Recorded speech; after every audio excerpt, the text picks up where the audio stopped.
Good morning, and thank every one of you for joining us. And thank you, Dr. Kristin Powell, for being here and sharing with us how we can handle some uncomfortable conversations and learning how to get comfortable with the uncomfortable. Thank you so much for all that you've done. Dr. Kristin Powell is an amazing counselor and a consultant, as well as a pretty cool friend too.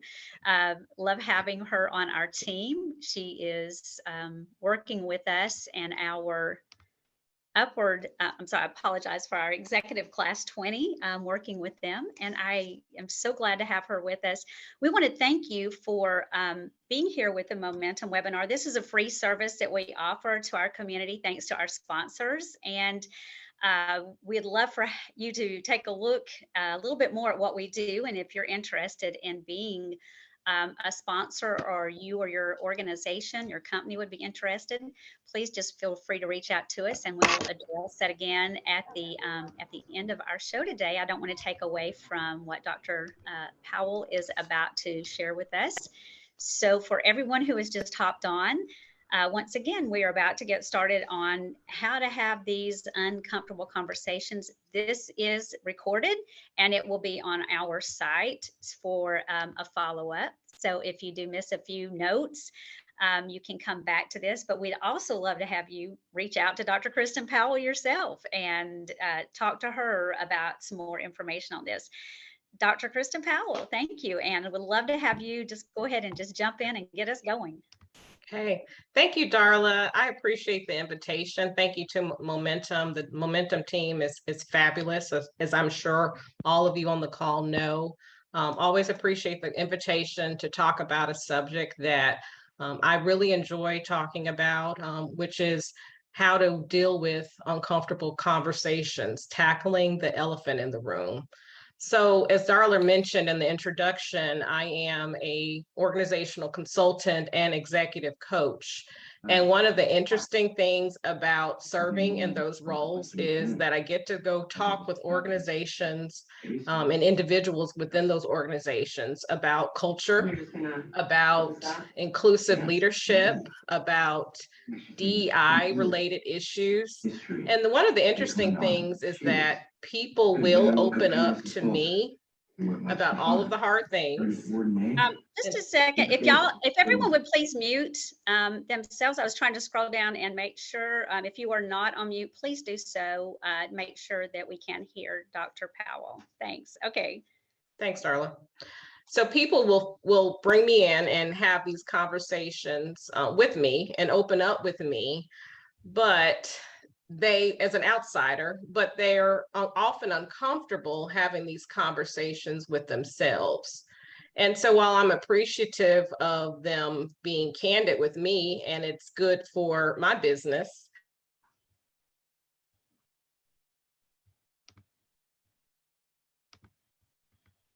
let's see, I think I got muted. Can everybody hear me? Okay.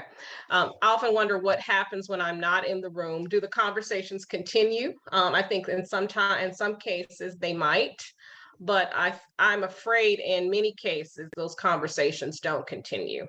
And so I think in order to have a healthy organization, we have to have these open, honest conversations, because when we're not having them, organizations can really have a hard time addressing and improving upon issues that they have.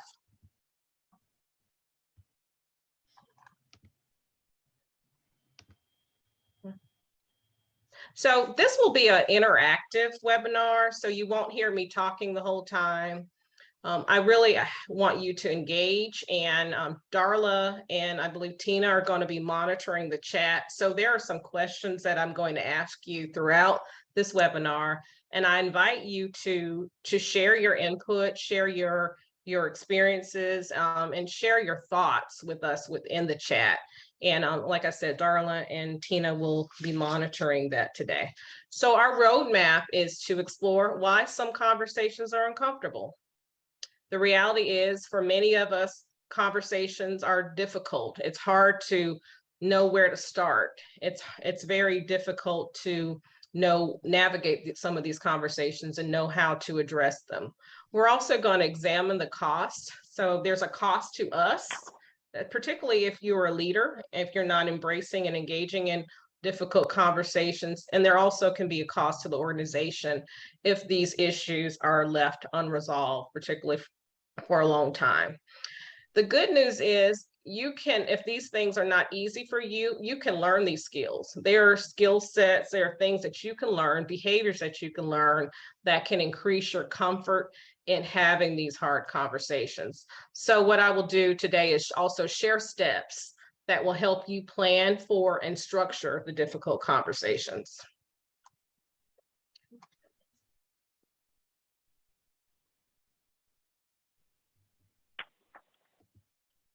Have you ever been in a meeting where almost everyone knows that there is an issue, but no one is talking about it?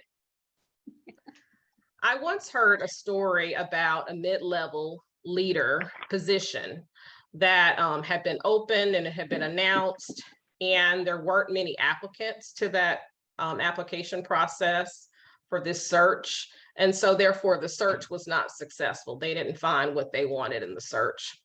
The hiring manager in that search concluded that they needed to work on strengthening the skills of the staff so that staff could qualify the positions. So the assumption there was that the staff, there weren't enough people that applied for it because the staff did not have the skill set for it. So the proposed solution was to create an understudy position to help those mid-level leaders develop their skill sets. Could that be a reasonable solution? Possibly, it could be. However, later on, there was some conversation that there were some suspicions that many people were not applying for the position, not because of the lack of the skill set, but because of the reputation of the supervisor, who was perceived as condescending and manipulative. In other words, there was a perception that no one wanted to work with her. Therefore, people didn't want to apply for the position. My question to you, my first question to you is, was there an elephant in the room? Go ahead and find the chat. If you need help finding where the chat is, let us know. But go ahead and type in your thoughts. Was there an elephant or maybe elephants in the room in that situation?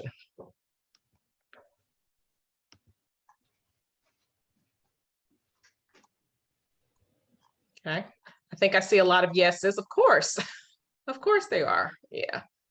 Okay, so what were the elephants? Someone says they weren't saying what everyone was thinking. Okay. Any other thoughts about that? So why is that the case? No one spoke the truth about their experiences. Okay. The issue was a secret. No one felt able to bring it up. Everyone felt their job was threatened if they spoke up. Okay. The reputation of the supervisor was not being addressed, the fear of retribution. So more than likely, I think you're right. There probably were multiple elephants in that room. I believe that the more we name these elephants and talk about the elephants, the more likely we are to address them and hopefully take meaningful action. So let's talk about other potential elephants. Elephants are typically taboo topics. They're the unspoken things. They're the things that people see, but no one's talking about them. They're the conversations that are often suppressed. They're the things that aren't typically easy conversations, because if they were easy, we'd be having the conversations. For the leader, it could be introducing a major change. So maybe it's the change that everyone sees coming, but no one's talking about it. It could be a critical comment that needs to be made or maybe has been made in a public forum. It could be an issue that everybody sees a problem issue with an employee, but nobody is providing the feedback about their performance. It could also be sensitive topics about race, gender, religion, or some other identifier. For employees, it could be all of those things, but it could also be being upset or disappointed about a decision that affects you, like feeling like you've been passed over for getting a raise or a big opportunity for your job that makes you feel left out and maybe even slighted. It could be some interpersonal or relationship challenges, unclear expectations. It could even be work-life balance issues. Perhaps you're having a hard time keeping afloat, but the work keeps piling on. It's the biases that you're concerned about, but no one's talking about it.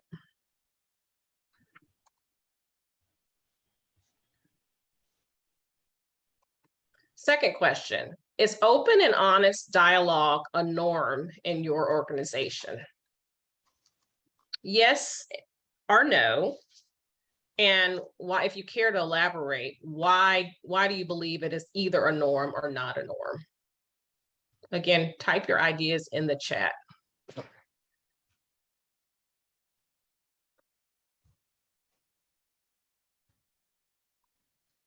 Okay, some people are starting to type their ideas. So yes is to some degree, yes, in some departments, and no in others. And that's a very good observation.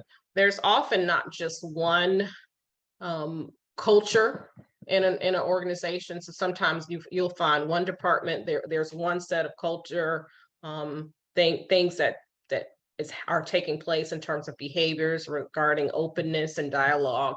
And in another department within the same organization, there could be a different set of things that are happening. Okay. People are chiming in. Very good thoughts. Some folks are saying an emphatic no. Sometimes I feel like our team appoints a person to share the thoughts of all. That can happen. Not always. I think people are afraid of confrontation. Somewhat within our department, it's the norm because our leadership is intentional. That's a really good point. It doesn't take intentionality. These things don't just happen. Okay. There's a power structure that doesn't allow everyone to equally contribute. Depending on the issue, depending on the department. I'm glad to see that many of you are having some experiences with open and honest dialogue, but it seems like there's a bit of a mixed response here, I would say. I like what Robin shared, that clear is kind and unclear is unkind. And that is so true. That is absolutely true, for sure. Sharing what's going on, but doing it with, as we call it, truth and love. You can be honest without being undermining what the whole purpose is. Right, for sure. And if we think about going back to the question, is it a norm? A norm is something that is typical, it's usual, and it's standard. It's not an occasional thing. And so in thinking about how you responded to that answer, think about, are these typical practices? Are these norms? Is it a part of your culture? Is it a part of what's expected in terms of how you and others behave? And really, if you think about culture, if you break down organizational culture, it has to do with how you're interacting, how you expect to be managed, how people are treated, and what's considered appropriate behavior in terms of what's expressed and what's suppressed on the other end. Oftentimes, the culture is not supporting the expression of problems or the expression of dissent. So I think it's one thing to really recognize sometimes if honest conversations are not happening, sometimes it can mean that the person's not comfortable. Maybe they don't know how to have the conversation, but it's also important to look at the culture. Does the culture support the expression of these things?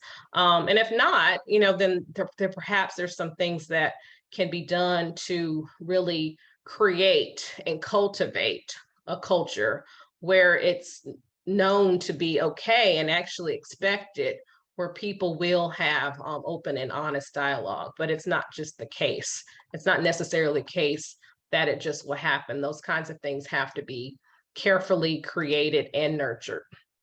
So let's for a minute talk about the signs of a growing elephant. So how do you know you have an elephant? Well, for one, you may find that there's a lot of time spent in meetings, a meeting before the meeting, then there's the meeting, and then there's the meeting after the meeting.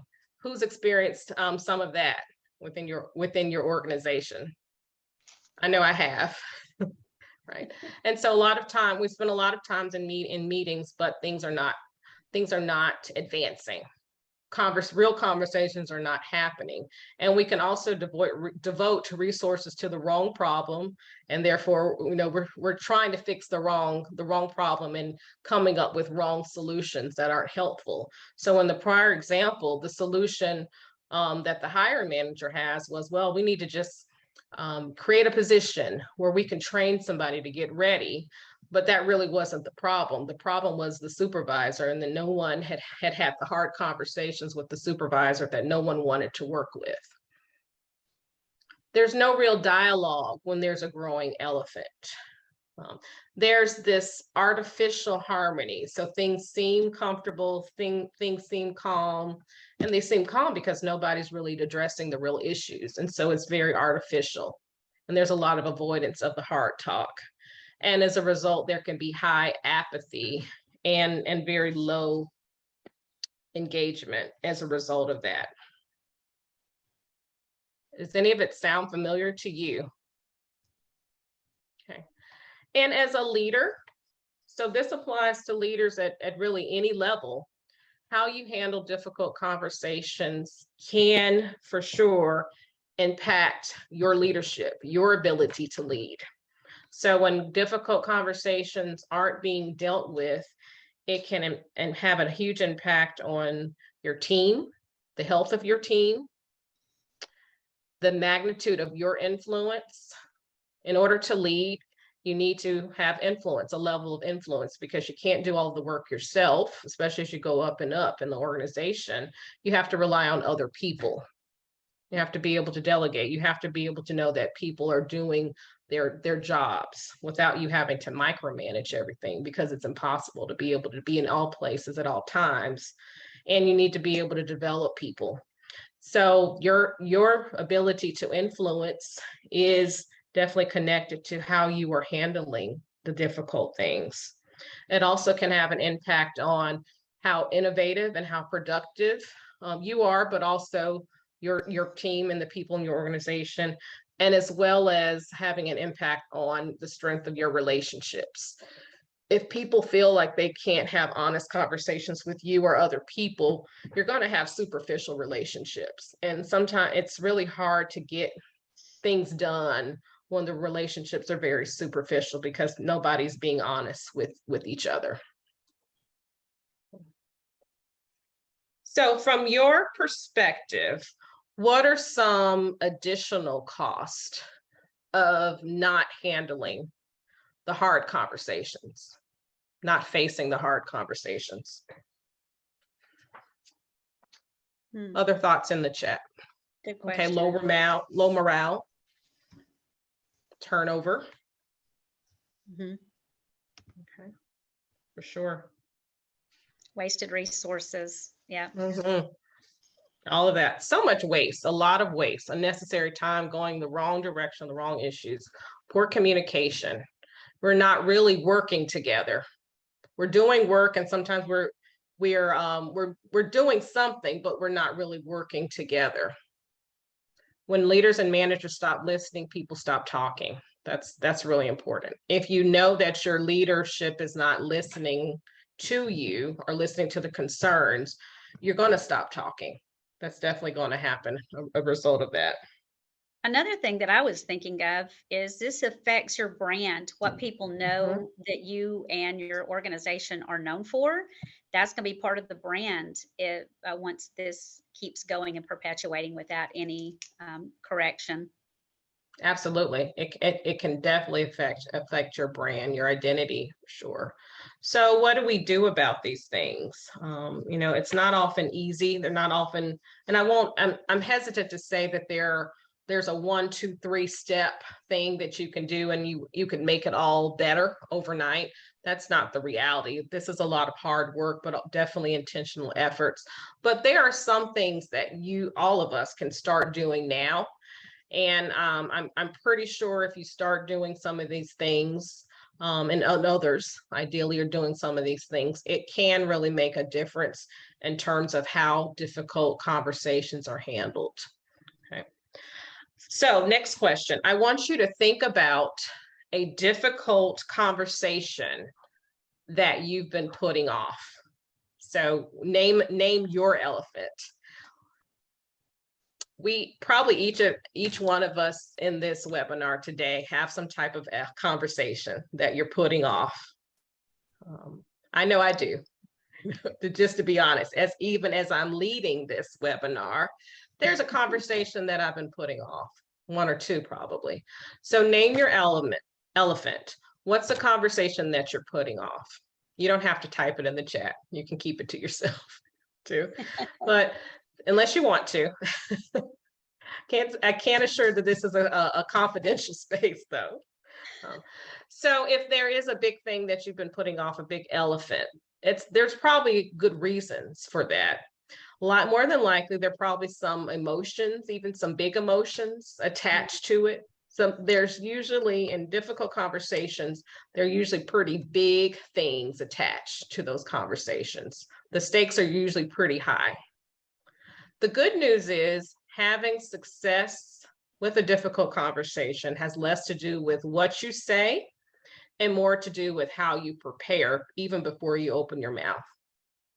Sometimes we need to resist the urge to do something right away, something that we might eventually regret if we're not prepared for what we're saying, but also prepared for the consequences of those actions or those conversations.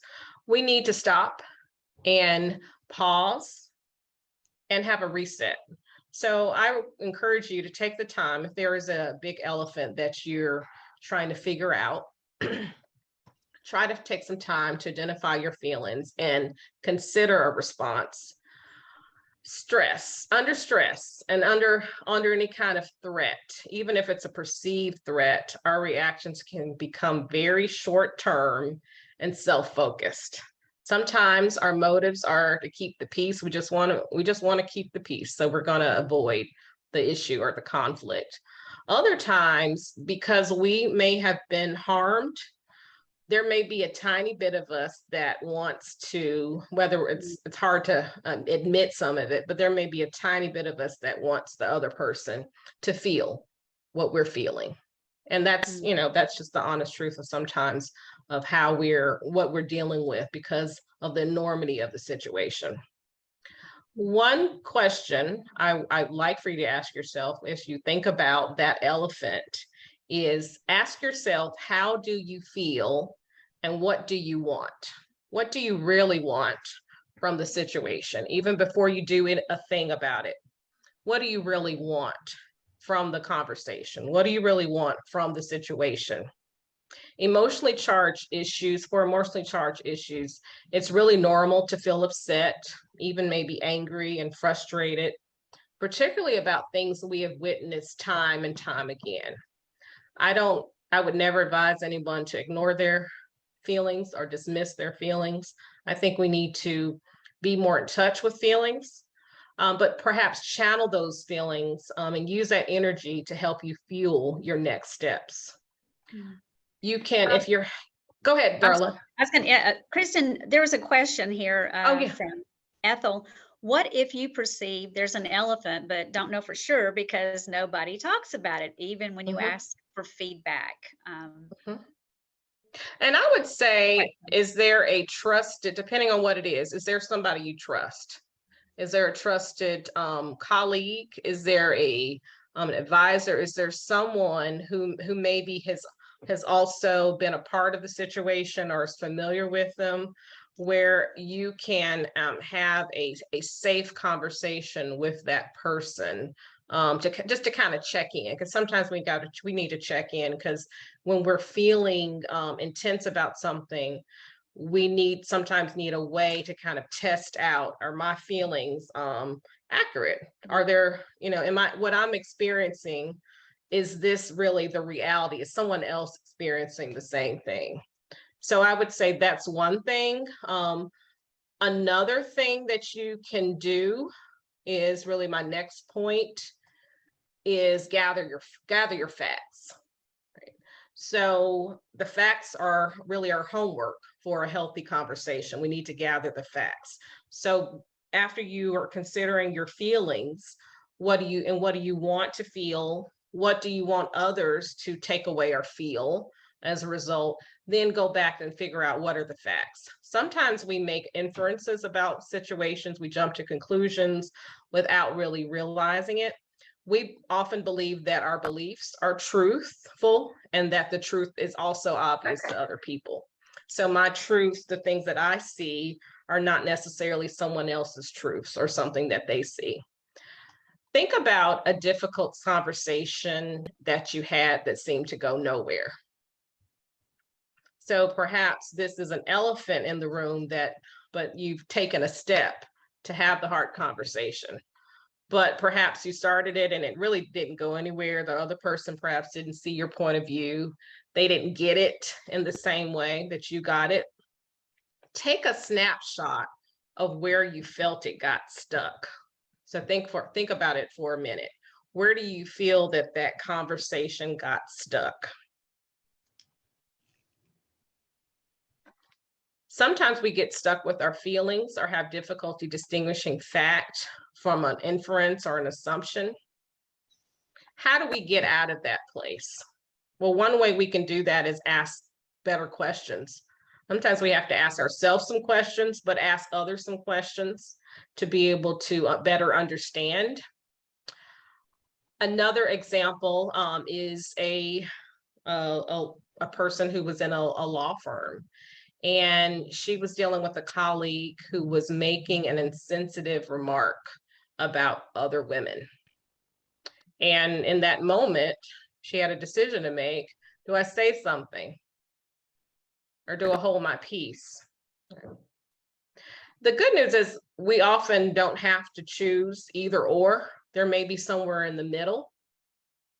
You may want to take the time to plan, like we're talking about here, plan and prepare your response before you respond. Distinguishing facts from an inference could go something like this. And sometimes we need a little help figuring it out. Okay. So has anyone ever been in a meeting, perhaps you've been in a feedback session, and someone is saying one thing, maybe it's your supervisor, or maybe you're the person giving the feedback. And there's a statement, but then there's the interpretation of the statement. And so it's almost like there's multiple conversations or multiple dialogues going on, because there's the conversation that's being had, that's being said, but then there's the conversation that you have in your head. Okay. So what do you think? Which of these statements here are possibly facts versus inferences? Type your thoughts about it in the chat if you can.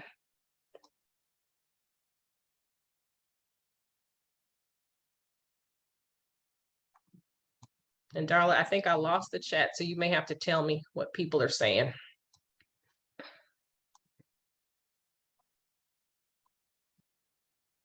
You need to be more productive. What do we think? Is that possibly a fact or inference compared to I am about to get fired?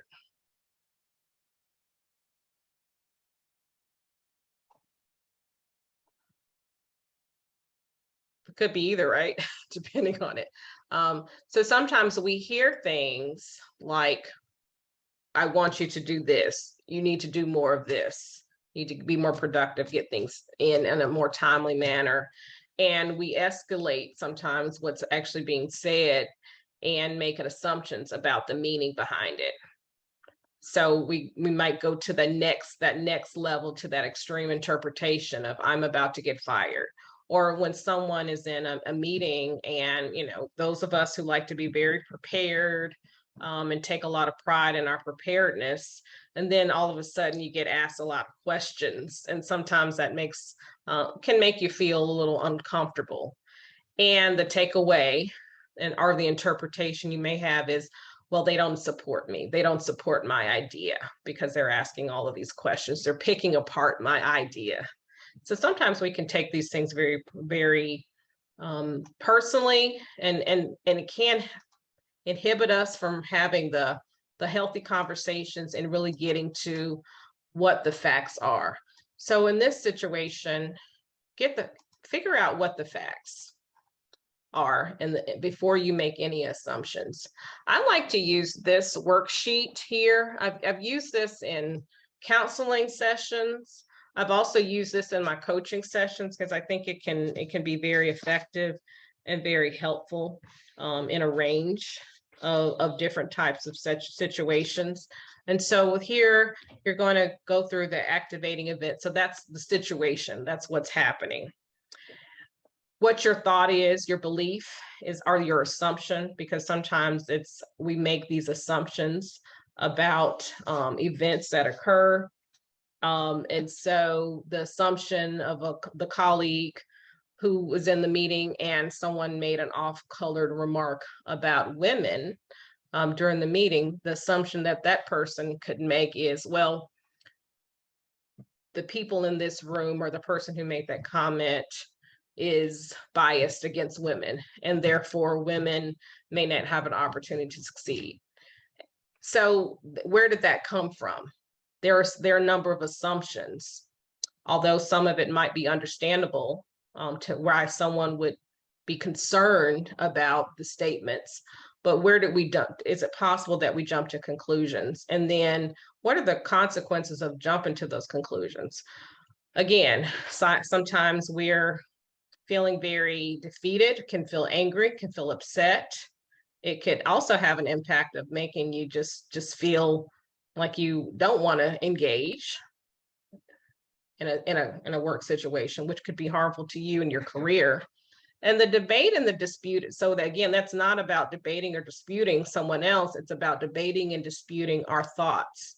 So sometimes as we feel our emotions, sometimes they get a little bit out of control.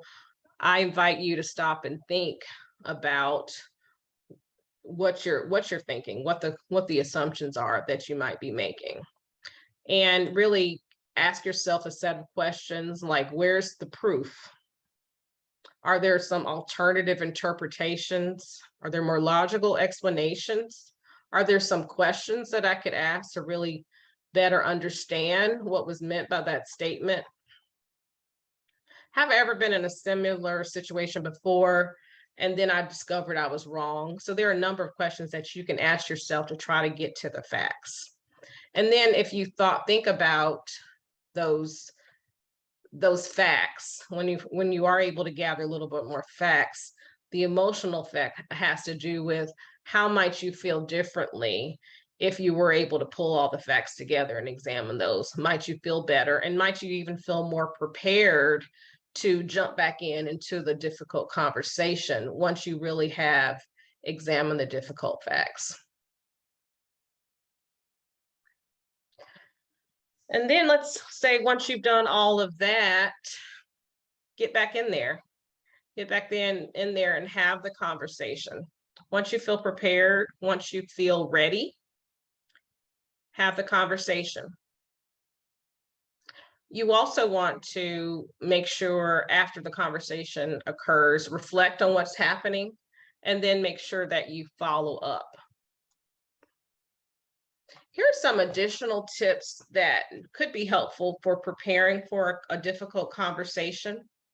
So you want to think about where you want to have the conversation and how will you invite the other person in.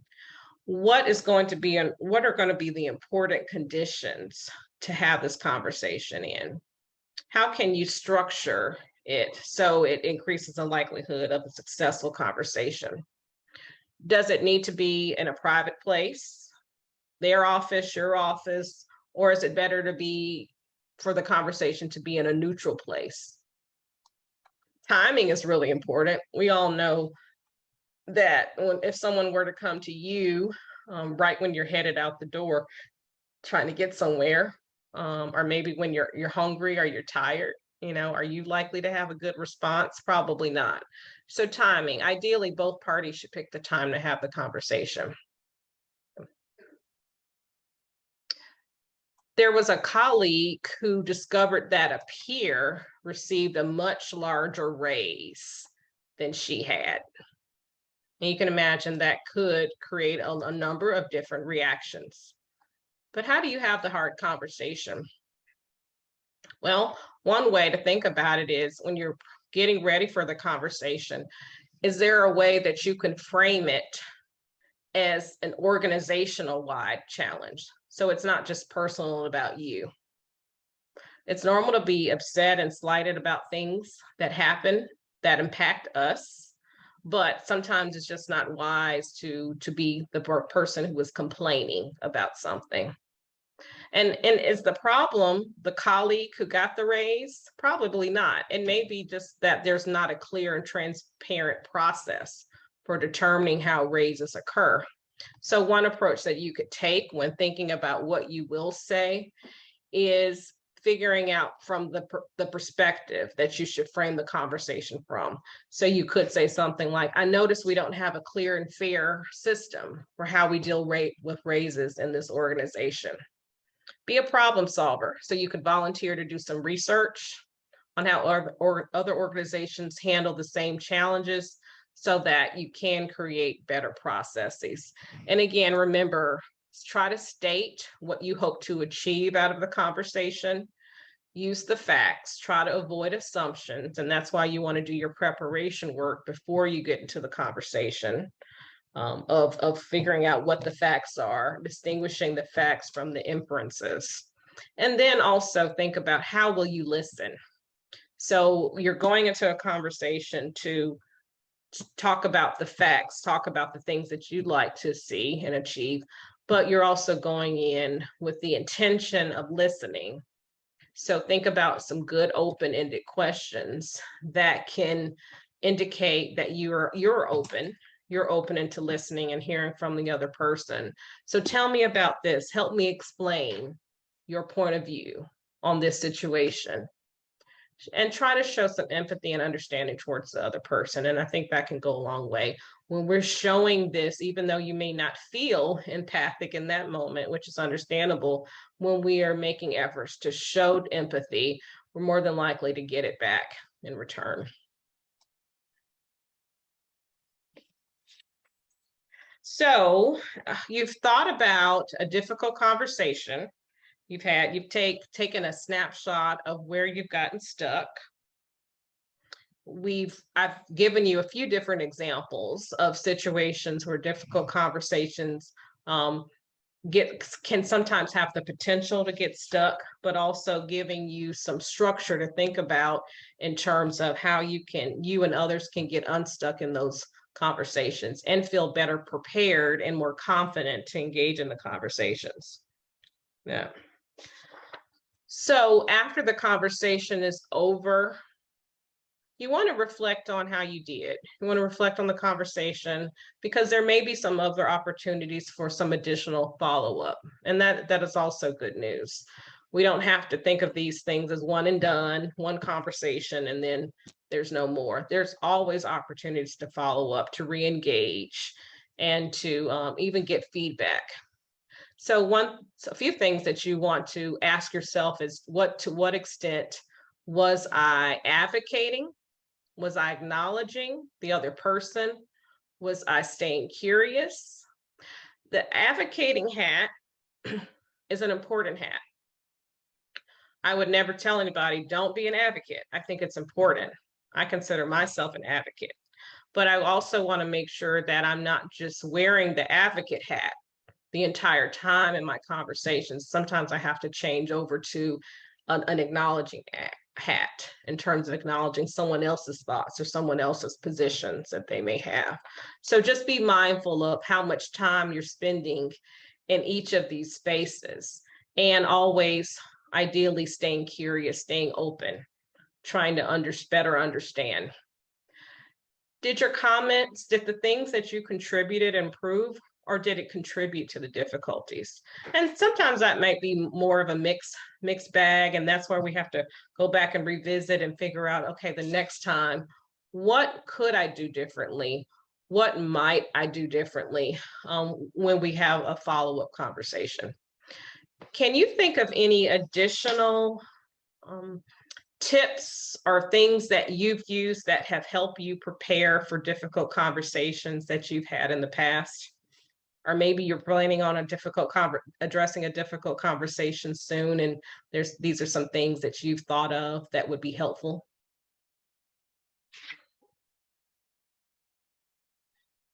If so, feel free to chat, put your ideas in the chat.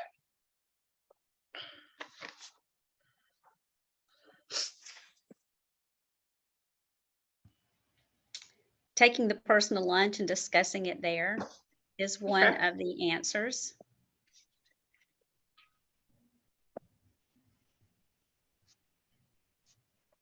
Was it helpful?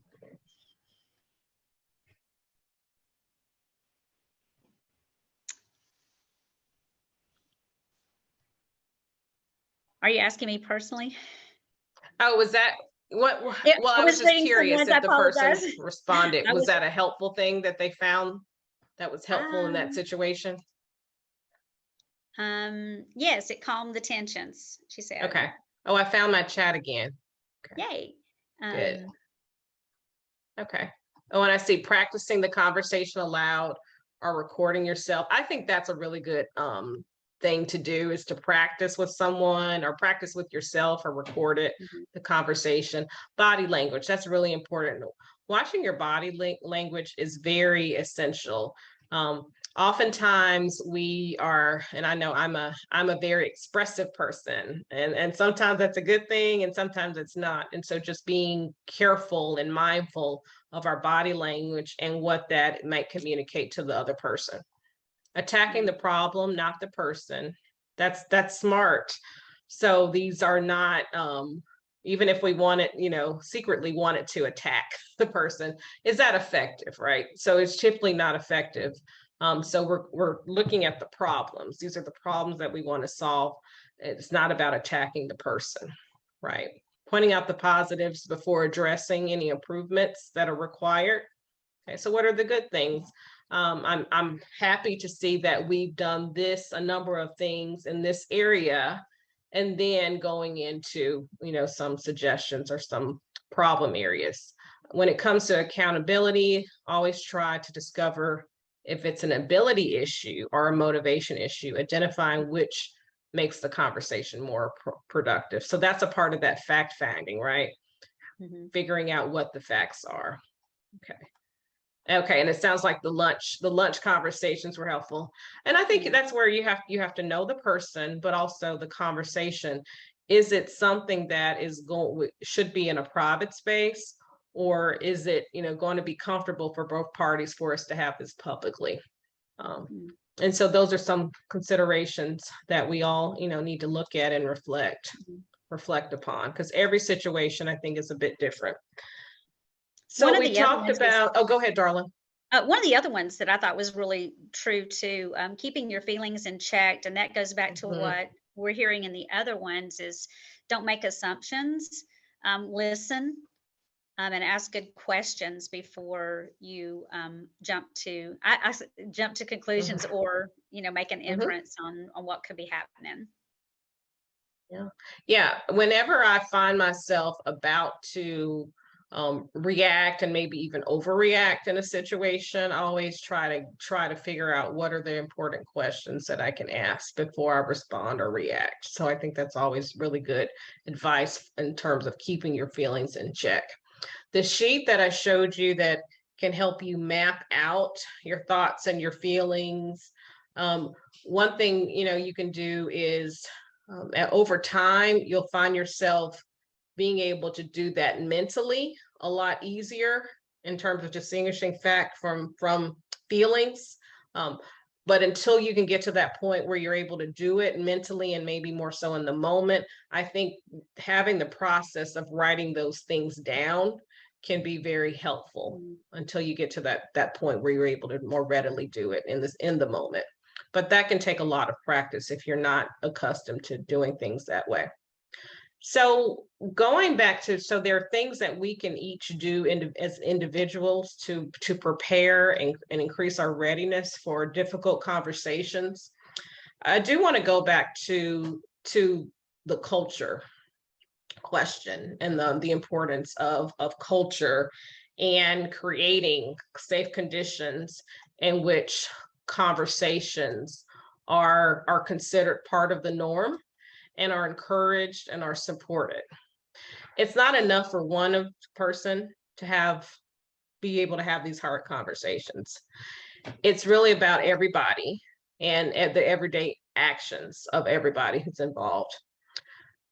There's a lot of burden that's often put on people who are perhaps in the underrepresented groups in any setting to really have these hard conversations. So that could be, you may be underrepresented based on your age. You may be underrepresented based on your race. You may be underrepresented based on your gender. People are tired and often frustrated about having to be the only vocal ones. So we need everybody to tackle these elephants that are in the room. So what things need to happen for your organization, your team, your department, for those places to be safe spaces for healthy and honest discussion and dialogue? Just because you're ready or one or two people feel comfortable, it doesn't mean that everybody feels safe and comfortable to have the hard conversations.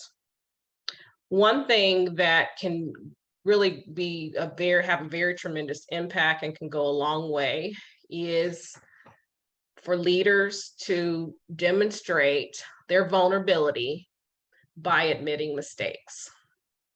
So perhaps you or maybe someone else in a leadership role, maybe they did make an insensitive remark. Maybe they said the wrong thing. Maybe they didn't think about the fact that we need to have a fair and transparent process that is inclusive of everyone. Acknowledging the mistake, once there's a recognition that there was a mistake, acknowledging it, learning from it, saying, this is what I've learned, this is what we're going to put in place to make sure that this doesn't happen again, right? Those are the kind of honest conversations that I think are very important, where everyone can see that leaders are owning up to mistakes, they're learning from it, and then they're open about it. That can go a really long way for creating psychologically safe spaces where the hard conversations aren't so hard. What other thoughts do you have about things that are really important in terms of creating psychological safety in your organizations? What have you seen that's worked and that's been effective?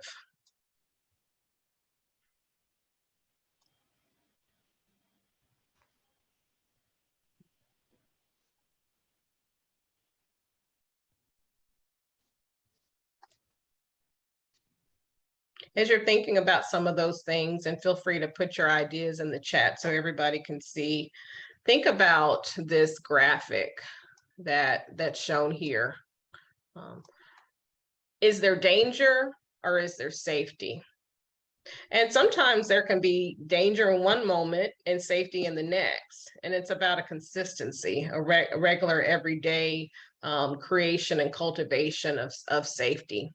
So think about all of these different things and what's present and maybe what's even absent in your organization. And what can you do if you're a leader, if you're an emerging leader, if you are a middle level leader or even a senior leader? Everyone has a role and can play an important role in creating safety within the organization. Erin is saying, creating an environment where employees and staff can make mistakes and grow without reprisal. I think that's so true. That's so true. It's oftentimes we're really afraid of owning mistakes, admitting mistakes, because we're concerned that people won't be understanding and won't give us opportunities to grow and learn from those mistakes. That can be a problem. And so there's not a lot of safety if people are fearful of making the mistakes and owning up to those mistakes. but it definitely does start from the top. You have to be able to see these behaviors and these actions from the leaders at the highest level, and then it can trickle down. Very important with that. Okay. Well, in our last few minutes, thank you again for your participation and just your engagement here. I think it's been a really rich conversation. Hopefully you've learned some things and have even thought about some ideas, and that will help you tackle the elephants in the room. You can't do it alone, but hopefully this will give you some ideas and some thoughts about what you can do in order to feel more prepared to engage others in the hard conversations, and also things that need to be in place in order to create and cultivate a culture in your organization where these kind of things aren't, these kinds of conversations aren't so hard. I do want to give you some opportunity to learn and even talk with me if you're interested after this webinar about a brand new program that I'm really excited that myself and Dr. Martha and Rich, another consulting psychologist, have developed. It's a program called Culture Advantage. It's a group coaching program for leaders that are committed to DEI-driven culture. We've designed this program for people that might be in a DEI role, or perhaps they are in a role, in a leadership role, but have some responsibility for some DEI related decisions. It's a 6-session program, and we're going to start the program in January. I think Darla has shared a link. If you are interested in learning more about the program, feel free to complete it. The link is to a Google form. And so if you complete the form, it'll be sent to us, and we will follow up with you to give you more information about the program. You can also email us at admin@cultureadvantagepartners.com for more information, and we'll get back to you. But these are some of the topics. We think this type of program will be really attractive to people who might be new to a DEI role. So feel free to share this with your colleagues if you know that they're in these kinds of roles, or perhaps they're a team of one and so don't really have a lot of opportunities to collaborate or share ideas with other people who are in DEI focused roles. Or for people who already have a team, but perhaps you need a dedicated and shared space to bring your team in and to have some conversations. These are some of the topics that we'll be addressing during this coaching program, but it's really another opportunity, like we were talking about today, of really having the hard conversations. And so we're really going to encourage everyone to share openly, those who want to participate. What are the obstacles in implementing culture change? What are the obstacles in implementing these initiatives? It's not easy. If you're doing it the right way, it's definitely not easy.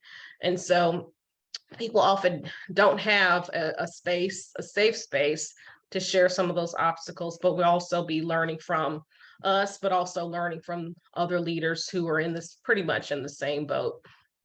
Feel free to circulate that information if you know of people that you think might be interested and could benefit from that program.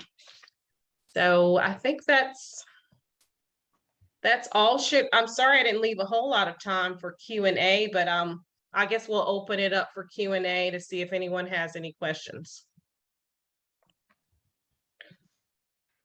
Thank you for joining. We appreciate everyone hopping on too. Thank you so much, Dr. Powell. And thank you for sharing the information about your new program. As I said, we've also put that in the chat if y'all want to copy that and take a look at it. And I'd just be happy if you want to chat with me more about any of these issues, these topics that I presented. Happy to talk with you about any of the subject matters as well. But definitely excited about launching this new program. We think it will be beneficial and helpful for a lot of people. I definitely do. Thank you. Excited that we get to hear it on here. Thank you for being here with us.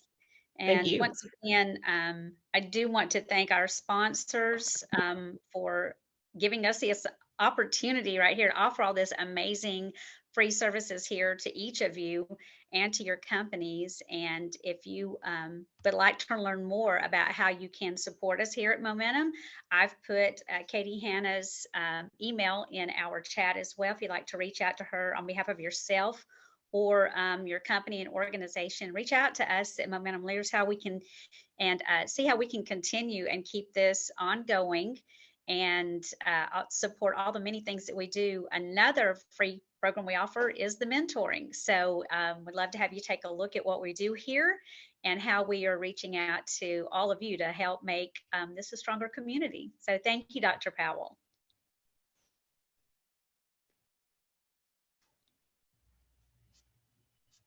Okay, thank you. And I really enjoyed it. yes, someone had asked, will the slides be available as well as the recording of this seminar? Yes, this will be on our website.